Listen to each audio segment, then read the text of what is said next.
What's up, everybody? Mount Vernon Kid here again, coming back with the opinion spot, and I wanted to give you my take or review on the first episodes of the season for two new shows on Cartoon Network: uh, Ben 10 Ultimate Alien from the Ben 10 series, and the new joint from the creators of Ben 10, Man of Action, Generator Rex. Okay, and these are two shows that I was definitely looking forward to. The only thing I have a problem is that they came way too soon. I mean, Ultimate Alien Ben 10 came wasn't even that far away from the series finale of Alien Force. But I'm gonna talk about these two shows for to all my cartoon heads out there that still and still try to respect cartoons to this day. And I'm gonna talk a little bit about Ben 10 Ultimate Alien. Okay, so we're gonna start off from there, shall we? Okay, now Ultimate Alien. If you've been watching Ben 10 from the beginning, this is about the third incarnation of the Ben 10 franchise, and this one basically picks up right after, about a few weeks after Ben 10 Alien Force left off, where Ben 10 had supposedly his final fight with Vilgax. Okay, now Ben is about 16 years old. The episode was pretty much, an average Ben 10 episode for a premiere episode of Ultimate Alien. I mean, from now it's like everybody knows the concept. Now is down. Everybody knows who Ben 10 is. Everybody knows his identity. The aliens are him. And some people, don't like it, especially this one guy that, once again, I'm gonna get into it, are similarities. You can see now in Ben 10 Ultimate Alien, there are similarities of our favorite comic book heroes, and I'm gonna explain a little bit about this. Okay, for example, there's a guy now that doesn't like Ben 10, thinks he's a menace. J. Jonah Jameson from Spider-Man is going on a rant. He's a menace. He's this. All they're showing is Ben not saving people. He's showing Ben like wrecking bridges and things like this while he's fighting other villains. Now Ben doesn't have the Omnitrix. The Omnitrix was destroyed. Now he has the Ultra Matrix, and this is more like a gauntlet now, but it gives him all the powers of all his other aliens, but now they can go to an ultimate state. And we saw those ultimate states before. We saw Ultimate Humongosaur, and we saw Ultimate Swamp Fire, and in this episode we saw another ultimate version, which I'm gonna get into as well. But we find out that Ben he's suffering between having his superhero life being viewed now, and reporters are coming to him, and things like that. And we find out that there's one fan, somebody that actually revealed his identity, got the feed and everything, and showed the world who he was. And that is a young fan known as Jimmy Jones. Okay, Jimmy Jones is basically a real fan. He loves Ben to death. But once again, here's another clue of similarities between basically a comic book hero. Jimmy Jones reminded me of Tim Drake, how he found out about Bruce and Dick Grayson being Batman and Robin.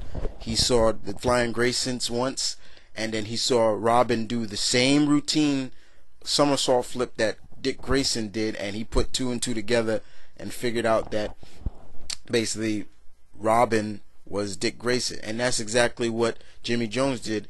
He viewed all the aliens mostly, and he saw the plumber's badge or whatever on the alien, so he put two and two together and figured out that They are the same alien, and Ben 10. Ben is the the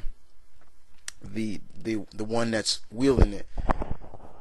And I do hope they really keep him around, because he can be their eyes out in the world, because he's kind of he's young, but he's like a computer hacker, so he's pretty cool at it. Everybody comes back to praise their voice overacting. Then we get into basically what's going on. Now it seems like everybody knows who the plumbers are. The military, they know who they were, and they ask Ben to help him. Okay, Ben goes to help, and we find out there's an alien that's stealing secret project engines from a untested rocket that NASA has been working on. Ben and them go and find it. They get into a fight for a while. It's all a miscommunication. The alien just wants to go home. Ben reveals one of his new ultimate aliens, and that's Ultimate Spider Monkey. Now, Ultimate Spider Monkey, I think, kind of was rushed in my book. Even though, yes, what more can you do with a monkey, and then instead of him going into a gorilla? You know, it was okay.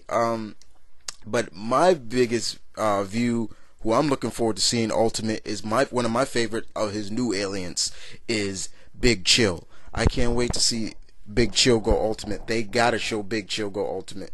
But all in all, guys, it was a very solid Ben 10 episode that also revealed a new player. Enter the new villain of, I guess, this series, Agregor.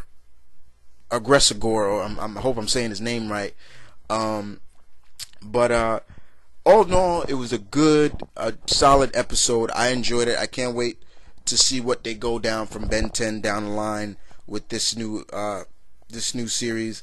In the end, also, you know, everybody accepted Ben as who he is. You know, he goes back to school. He's in high school. He's still in high school, and he's walking through the crowd, and everybody's giving him bad looks. And then we see old bullies like JT and Cash, remember them, start clapping for him, saying, you helped us all a lot, Ben, you know, you're all right. The whole student body claps for him, and it ends right there. Like I said, once again, solid episode. Really enjoyed it. Can't wait to see where they take us on the adventures of now 16-year-old Ben, not 15-year-old, in this series. Alright? But now, guys, it's on to the new show that I think a lot of people have been talking about as well. And that is the show Generator Rex. Now, Generator Rex is another show that was created by the people that, like I said, that created Ben 10, Man of Action. And basically, guys, this episode was pretty much very good. It went from, it gave you your plot, your theme, it gave you your body, what's going on, your protagonist, your antagonist, pretty much good action, and then bam, end it with a bang, with a pretty decent ending. Okay, so basically the plot of the show is that 5 years ago there was an explosion that released nanites into the atmosphere. Basically, it infected every living thing on Earth. These nanites randomly basically activate inside their hosts, mutating them, their subjects, into monsters called Evos. Okay, these Evos basically usually are mindless creatures that are dangerous, basically. And to combat this threat, basically, basically an organization known as Providence, not Providence, Rhode Island, but Providence, was created to capture and cure these people. Okay, now enter our hero, our main protagonist, Rex. He's 15 years old. He has amnesia, which I say Rex has what I like to call the Wolverine effect. He doesn't know who he is. He doesn't know anything about his past. And he works for an organization that supposedly is trying to help him figure out. He's a teenager like everybody else, you know. He was affected as well with the nanites. And however, unlike the Evos, Rex can control his nanites. You know, he can control them, and basically, he can manifest them and manifest various powers. You know, from the Evos. You know, like he can create like robotic arms and legs and things like this. Basically, and it's very interesting because it's cool. You see him coming out and he jumps down. He does a free fall at this giant Evo,